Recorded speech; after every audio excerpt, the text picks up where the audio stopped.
And good morning. We're back here at 7:07 a.m. here on KFYO Mornings. Dave King and Matt Martin at your service. And this morning, as we return, Lubbock City Councilman Steve Massengale is with us. Good morning. Good morning, gentlemen. How are y'all this morning? I love your picture in the paper. Oh, you like that? It must have been an old picture because it looked remarkably like Chief Stevens. Remarkably, there was lot of jabbing going back and forth between the chief and I yesterday. Everyone had a good laugh out of that. But what Dave's referring to is the AJ. There was an article, an interview with me and the AJ about a couple things, and they had my name there, and they listed Chief's picture above my name. So. In the online version of it, they don't even have a picture. So. Oh yeah. They have a picture of the auditorium. Well. Yeah. It's crying right now. Well, and speaking of the auditorium, that's what's on the front page of your Lubbock AJ this morning. It says the Lubbock City Council is working to give the Lubbock Municipal Auditorium and the Coliseum back to Texas Tech October 1st. Sure. We spent some time in work session on this yesterday. There's a few of us have met with leadership at Texas Tech to discuss at a high level the transfer of that property. As you know, our fiscal year starts October 1, and we think that's probably a natural point to hand that property over. There's several agreements between both entities, parking, utilities, leases. Those all have to be worked out. There's an item on the agenda last night, a resolution to start some of that process. Mostly legal. The two legal teams will be working through that, but we do fully anticipate to convey that property on October 1st. I think it's important to remind everybody that there's a few commitments through September. People have contracted to use the facility, as well as Tech has agreed to protect the ABC Rodeo through April 2019 for them to have their event. Do we think that that's probably going to be the last event in the Coliseum? Yeah, I don't know anything definitive, but I think it's, from what we're hearing from Texas Tech, is that's probably going to be the last event that they'll probably have there. And then I think Tech's really looking at their options of going ahead and taking that facility down. Yeah, probably sooner than later. Yeah, Dr. Skubinek did, when we had him in, said that because of the cost, it does cost money to keep it maintained. Mm-hmm. And I believe he said it was going to cost $4 million to tear it down. It's going to cost $4 million to tear it down, but that cost is going to be there no matter what. But as long as it's there, it costs them to keep it there. And so tearing it down, even if they wait a while to build something there, tearing it down needs to be done as quickly as possible. Sure, they're going to have some of the same costs associated with it as we would if they were to maintain the property. And so I think, from their perspective, they probably want to go ahead and eliminate those costs. Yeah, you would think so. Of course, and Dr. Skubinek said that they've already got some architectural drawings, and they're looking at exploring several different options. They are. Go there. We look forward to what they do with that property. We're going to, as part of the agreement, we will retain some of the things that preserve kind of the history and legacy of that building. There's some plaques. There's some posters of some actors and some shows that have come through with their signatures on them. So we'll make sure that we pull the things out of there so that the community can remember that facility. We've gone so far as to ask Tech to possibly reincorporate some of the architectural aspects of the Auditorium Coliseum into whatever they decide to build there. Yeah. Which brings to mind, is the city even talking about another arena, a dirt arena? The city, we had looked at options on what it would take to get to that point. As you know, there's a group approached the county, and they are, I think the county's considering accessing the venue tax and funding one. But right now, the city's not involved in that effort, and I think there was some confusion on that earlier this week. Right now, the city's not involved in a dirt floor arena effort. Is the consensus that the city does not want to become involved in that? Well, I think when you look across financially, sure, yes. I think when you look across the state, most of those types of facilities are county facilities. I think we were willing to explore options. I think we all believe on the council that there is a need for that facility, but I don't know that we believed that it was necessarily a city project. Yeah. So I hope those guys are successful. That they've got kind of a short fuse to get it on a November window. Well, to get it on let me ask you To this. get it on before some other people get on the. Let me ask you this. Obviously, there's some people looking at it. And what I would be curious to know is, does anyone believe that there could be enough events to sustain a privately constructed dirt arena?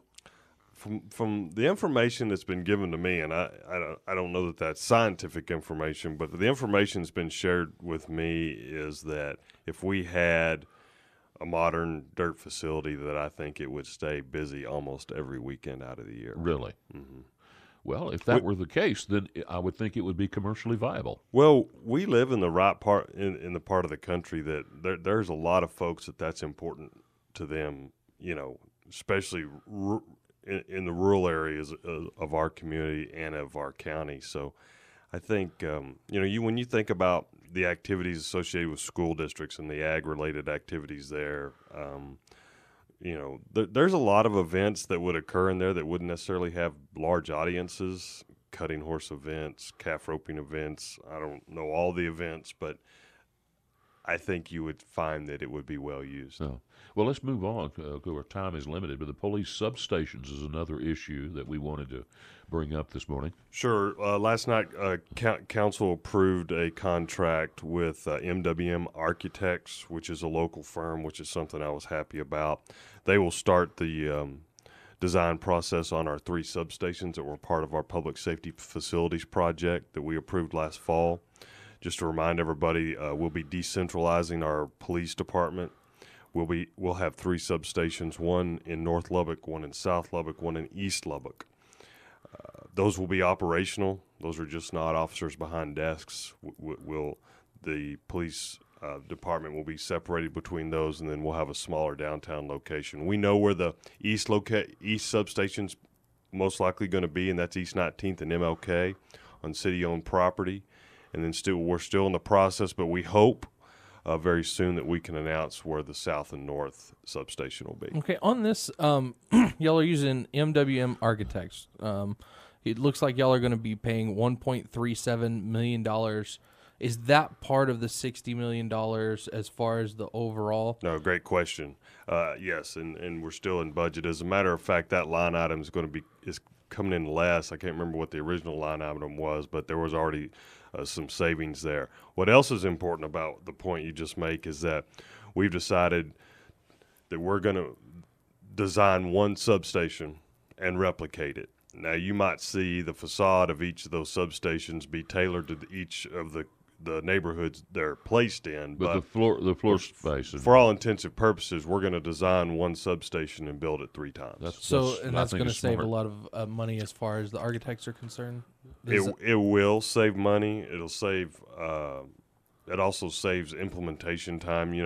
That way everyone knows how each substation works. If they move folks around. Well, I'm not totally clear on who's going to be occupying those substations. That's really a question for the chief, but the officers and staff that will be in that substations are going to be the ones that are going to be on patrol, doing investigation for that part of the city. Yeah, a zone, and I got that. So you'll have officers that work Zone 4. Yeah, and, for example, and they will report to work at that substation. That's right. They would have no reason to go downtown. Yeah, they will not go downtown. There will be parking there for their vehicles and city vehicles, and they will start and end their day at those substations. And I guess they communicate back and forth radio-wise with those substations. Yeah, we've got to. Okay. All right, let's take a quick break, Councilman, and we'll be right back. 95.1 FM, 790 AM. This is KFYO Mornings with Dave King and Matt Martin. It is 7:23 AM, and with us is City Councilman Steve Massengale. So, Councilman, budgets are coming up, and I know that you said that it hasn't reached the council yet, but at this time, does it look like, I think it was it's been probably a month, maybe a month and a half, we talked to the mayor, and he said it may be possible that they would lower the tax rate to be more in line.